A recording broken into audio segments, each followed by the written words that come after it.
Hello everyone, I welcome you here again. So today we have Nancy Ghangas with us. So welcome Nancy. Thank you. Thank you, Uh, Puneet. so Nancy is doing a PhD in physics from IIT Ropar. So we want to start with your academic journey first. Please tell us. Okay. Basically, I'm from Panipat, Haryana, and I've completed my schooling from Panipat, and then I got into graduation, done my BSc from Punjab University, Chandigarh, and then done masters from DAV College, Chandigarh, which comes under Punjab University. And then I prepared for these exams, NET and GATE exams, and I prepared for 6 months, but unfortunately, I couldn't clear the exams. So I took a job. I took a job in a coaching institute. I started teaching there +1 and +2 students who prepare for this JE and NEET. And after that, after 10 or 11 months, I was saturated there. I was like कि यार there is no growth in it, and रोज जाके वही same चीज पढ़ाना, I was not satisfied. So I felt like कुछ देखते हैं, कुछ और करना है. I'm not made for this thing. Okay. So but during that period I explored a lot, like means I traveled a lot with that money I got from the job. So I traveled a lot in Himachal. I think I have explored almost every corner of Himachal Okay. during that time. And after that, my mind was like, yeah, I'll prepare again for these exams and I'll go for PhD. So then I went Delhi for 4 to 5 months. It was a good experience being in Delhi. Like after Chandigarh, when you choose Delhi, you don't find it like a good place, but it was like okay for me. But after those 4 months stay, I was like, I'll never come to Delhi because it's too much populated, too much competitive. So I'm not that kind of person. I'm like want a little peace at the end and start of the day.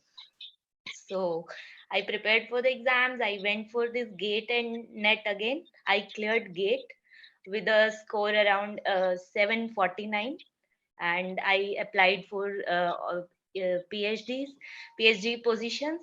But during that time, I was like, whatever was coming up to me, whatever opportunity, like project positions and PhD position, I was applying everything. And my priority was I would get in Chandigarh. I applied for IISER Mohali, Uh-huh. INST Mohali, and then there was a position at IIT Ropar. It was a project position, and last date was like 14th April, and I applied on 13th night. I was like कि चलो apply कर देते हैं, देखते हैं. I was so sure that I would get in Mohali, either in INST or in IISER. But unfortunately it didn't happen. I came for the interview of this project position at IIT Ropar. So there were around 4 to 5 students other than me who were for this position. So uh, I went for interview. It happened around 30 to 45 minutes. It was okay. I gave my, I would say I didn't give all the answers, but I gave my 100%. Whatever Okay. I could, yeah, I answered. Faculty, there were around 4 to 5 faculty members who were interviewing, and Uh-huh. they asked very basic questions, very basic. They actually they try to check their concept, check you at the conceptual level. Okay, how much knowledge you have, and your presence of mind is like the very most required thing in that area. And I got like clear with this interview. This was a project interview, and after 2 days there was a PhD. First they take written test, and after that they choose for interview. But unfortunately I couldn't clear the PhD test written, so I couldn't appear for the interview. So I already have given this project interview. So after 15 days I was like I was hoping that I would get in Mohali, either Mohali. I was waiting for that, but I got a mail from this project position that you are like selected and you can join within 3 or 4 days. So I was like, no, I would take PhD position. This is a project position. I would not go for this. But I talked to a friend. Then he suggested ki for the time being, join this. And when you get for PhD, go there. And it's like a temporary post. It's not like you have to stay in it. You can give up any time in this project position. So I would say thanks to him. He suggested me this thing. So I like got agreed and I joined this. And my guide was very nice and is like very nice. Whoever I ask what kind of person he is, how are his students, and what is their journey, so they all are like he's not at all like he don't give you a mental pressure, and he's nice. Whenever you want holidays, he gives. He don't ask anything. So I was like, okay, I'm this kind of person. I don't work under like too much pressure. So I joined the project, and after that, when the results came from INST and ISER, I was not selected. So I was disappointed. I was hoping for that. After that, I was like, maybe this project position was for me. So I did this project for 4 to 5 months. Then my guide said that you have to go for PhD, apply for PhD here in December batch. So I applied it and I cleared the written, and then again interview happened. Then after 6 months, I joined the PhD, and from there on, my PhD journey started. This was That's my wonderful. academic, yeah.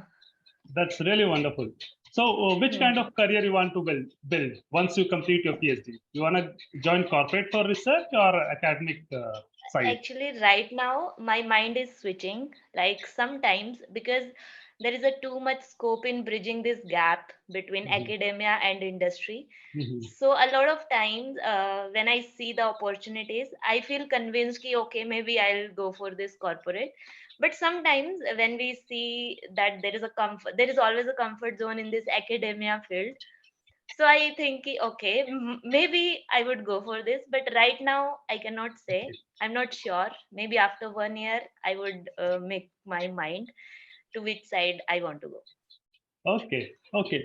So Yeah. during these time, like summer time, so I Hmm. know that a lot of scholars have to stay in the campus to, to continue the research Hmm. work because the requirement is like that. It's a residential Hmm. program, and the research is Hmm. not it should be continuous. But do you want to share Hmm. something like researchers should also enjoy their time, their free time, enjoy their Yeah, time while doing? they must.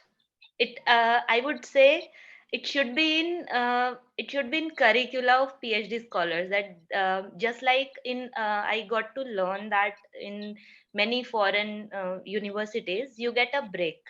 You Okay, get a break like in June or in December. It's around 15 to 20 days when you just have to cut off from your work. So it okay, should also happen in India also. And yeah, I do like in every 3 4 months I travel to a place. okay, okay, Anyway, good, I go to I good. just leave everything, Uh-huh, whatever coming up in my mind. I just make my uh-huh. mind, yeah, I want to go, I will go, because that break re-energizes me a Yes, lot. yes, that absolutely. that break maybe make my focus more into my Mhm, research work. mhm. Yes, So that's every 3 4 months I choose that, and along with that I do yoga daily. That oh, keeps wonderful. me, yeah, that keeps me grounded for this Mhm. daily routine. And there are a lot of hobbies I keep on doing. If in the weekend I'm free, then I try like some kind of art and sketching.